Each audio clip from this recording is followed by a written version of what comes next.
Southeastern Massachusetts today. My heart breaks for my friends in Fall River this morning. The city of Fall River, of course, enduring some financial difficulties in recent years and some serious political difficulties as well. You may remember back in 2008 when the national economy went bad and Fall River had to lay off a number of public servants, including a bunch of firemen. That was around the time that Bob Correia was elected mayor. He lasted 2 years and was defeated by Mayor Wolf Flanagan, who was elected to 3 terms but was removed from office by the public after his 5th year due to a number of different controversies that arose. That led to Sam Sutter, the district attorney, being elected in a special election to fill the final 9 months of Wolf Flanagan's term. He was defeated, and he lost to Jasiel Correia, a city councilor, new city councilor, first time out in political life. I think he was like 23 years old at the time, 24 years old. And Jasiel Correia came to prominence because of his allegations against Wolf Flanagan allegedly brandishing a gun while the two were in a car together on the waterfront late one night. Jasiel Correia lasted a year and was reelected last fall after defeating veteran city councilor Linda Pereira at the polls, but yet this morning has now been indicted and arrested. The mayor, Jasiel Correia, taken into custody at 6:30 this morning in Bridgewater. We don't know why he was in Bridgewater. The FBI, the IRS, and a number of other agencies, federal agencies, including HUD and the U.S. Attorney's Office, announcing the indictment and holding a news conference, which you heard live right here on WBSM just about an hour ago, and announcing a number of things that the mayor was alleged to have done, including defrauding investors. And the U.S. Attorney Andrew Lelling said Correia used the money to fund his own lavish lifestyle, burgeoning political career, and the needs of other business ventures. Joining us live on the line right now from Fall River Government Center is the City Council President, Cliff Ponte. Cliff, thanks for your time. Appreciate it very much. Barry, good afternoon. Nice to speak with you again. Well, it's good to talk to you again, Cliff, and certainly some troubling times in Fall River. And so you've been over to Government Center to get a sense of what's going on and what is going on in Fall River right now. Well, it's a question that I've been asked quite often this morning. My day began at 8 a.m. this morning when I got a number of phone calls. The first person to reach out to me was Corporation Counsel Macy. I immediately canceled my appointments because, as you know, I do run a real estate business on a full-time basis. I canceled my appointments for the day. I immediately entered in a meeting with Corporation Counsel, City Administrator Kathy Ann Viveris, as well as mayoral appointees in his cabinet as Chief of Staff and Special Assistant.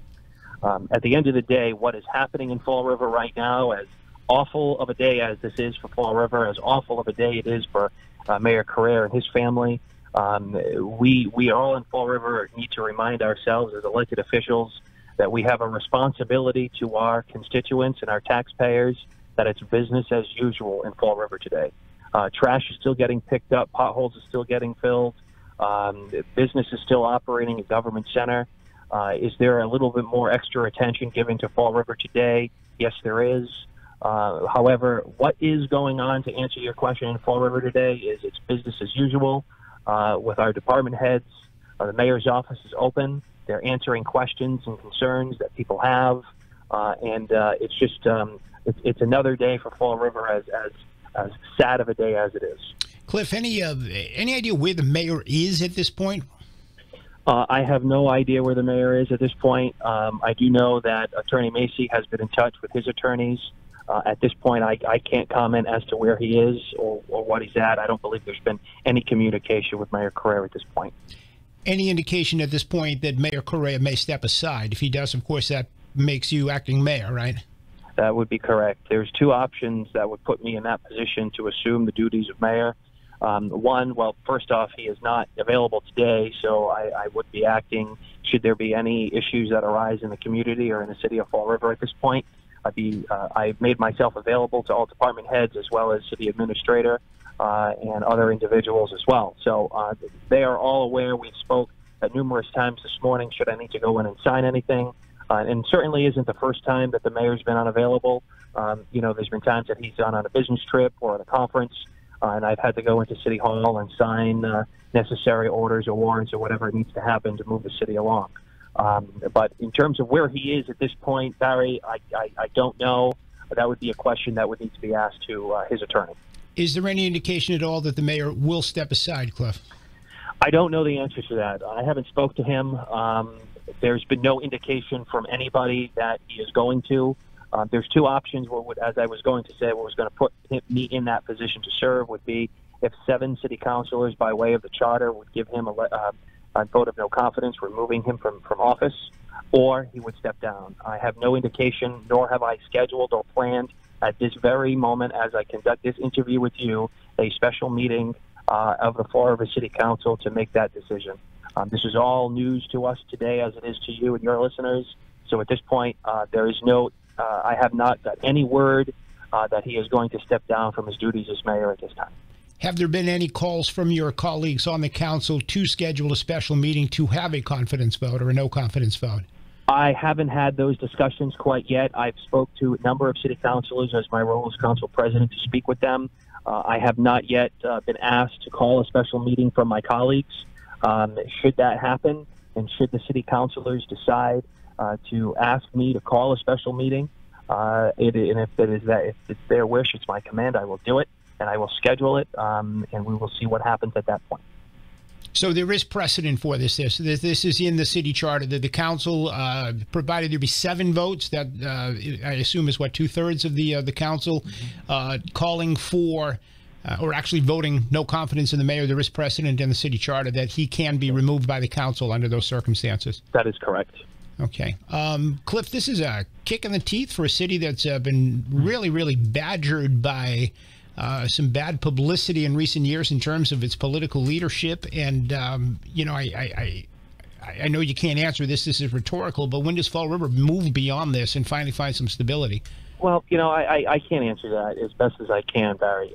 Look, you know more than anybody that this community has had its ups and downs. No question about it. Every community has. Is this a black hole for Fall River? Yes, it is. Is this going to stay on our reputation for a while until there's resolve on this matter? Yes, there is. However, and you know this more than anybody, there is people in this community that are proud, and this by no means is a political answer to answer your question. I'm telling you from the heart. This community has some strong-hearted people. This is a community that can come together in ways that I've never seen any other community come together, especially when we are in struggle, especially when we're down and out. We are a resilient group. I've said this before. I'll say it again, and I'll say it for as ever long as I'm in this position.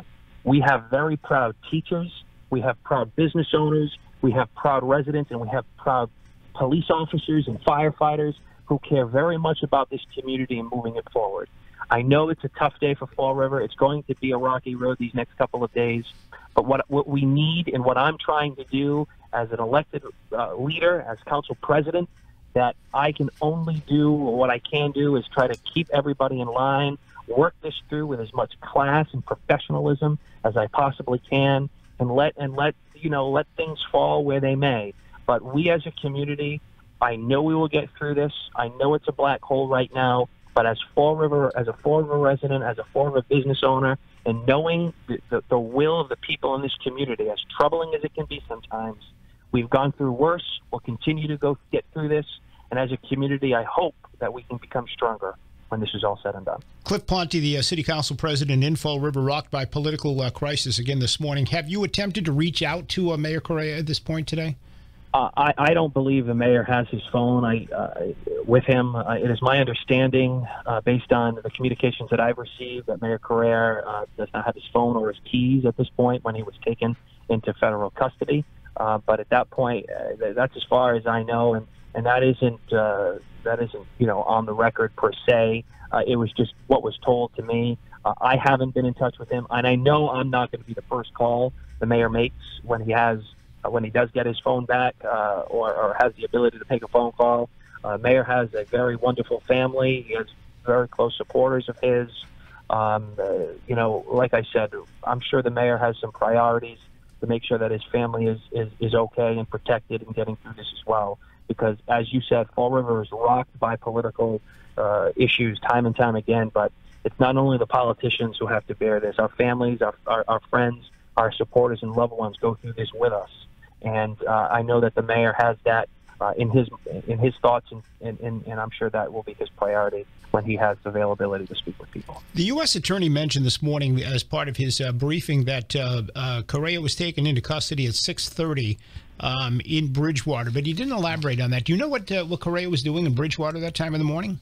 No, that would be a question. That's a good question. I have no idea what he was doing in Bridgewater at 6 a.m. I have no idea. That would be a question you'd have to ask the mayor. Yeah. Do you know if he was arrested at a residence or at a building, or was he on the highway? Or do you have any information on that at all? I have no idea. Yeah. In terms of what your message is to the citizens of Fall River right now, as the person who is acting mayor, I mean, what do you tell the people? Well, not to kind of go back to what my comments were before, Barry. I'll say again, like I've said before, and I'll continue to say it. The people in this community are resilient. We have a strong community, and I know we're going to move forward with determination, grit, and we'll get through this. It's a tough day for Fall River, regardless of what the circumstances are, but I feel in the utmost confidence in our other elected officials, our other city councilors, and our other people in this community that we're going to get through this. We are resilient, and I know that things are going to happen. We're going to be in the limelight for a while, but as one city councilor and as council president, I can only do what I can do, and the values that my parents instilled in me, Barry, is that I need to go out and work this with as much class, professionalism as possible. There is not only a mayor that is affected by this, his family, supporters, the city, and I am putting myself out to the community as well as the department heads and the mayor that I'm here to work for the people, which is what I was elected to do, and I fully expect to maintain those standards and ethics as we move forward through these challenges. The U.S. Attorney also said that the investigation is ongoing, but there have been no other arrests. Do you know of anybody else that may be targeted or is being looked at in this investigation? I do not at this point. I have not spoke with the mayor, and I did not listen to the full length of the press conference this morning. All right. Cliff Ponte, you've got a lot of things to do. Cliff Ponte, I should say. I apologize. Here in New Bedford, it's Ponte. Where you come from in Fall River, it's Ponte. You say tomato, I say tomato, right? Yeah, that's fine. Yeah. Cliff Ponte, City Council President, acting mayor at the moment. While you try to sort all of this out, we wish you good luck. We thank you for spending some time with us. Thanks, Barry. Nice speaking with you again. All right. Cliff Ponte, City of Fall River. City of Fall River in huge crisis right now. Let me take a quick break. We'll come back and reload right after this. 508-996-0500. What do you think about the indictment, and what do you think of what do you think Mayor Correia ought to do at this point? Do you think he ought to step aside? This was, look, for purposes of full disclosure, I think many of you know who listen to this show on a regular basis. I've had Mayor Correia on the program. The mayor and I consider Mayor Correia a friend. We don't hang out. We're not buds, but we have been friends for several years. And I've always thought of him as a decent guy. But I will tell you this, if Mayor Correia is guilty of crimes, he needs to go to jail and needs to be punished for them. And I have no insider knowledge as to whether or not he's guilty or not guilty. I do feel badly for him. He's 26. I have a 26-year-old son at home. And so I can say, well, he's not home, but he's my son anyway. And so I can, as a parent, my heart breaks for his parents and his grandmother and the rest of his family. So it's a human tragedy. The FBI spokesman this morning described his actions as underhanded, shady, and greedy. And it must be tearing his family apart to hear those kind of allegations against their son and against their grandson. Let me take a very quick break. Your calls the next day with us. You're listening to 1420 WBSM.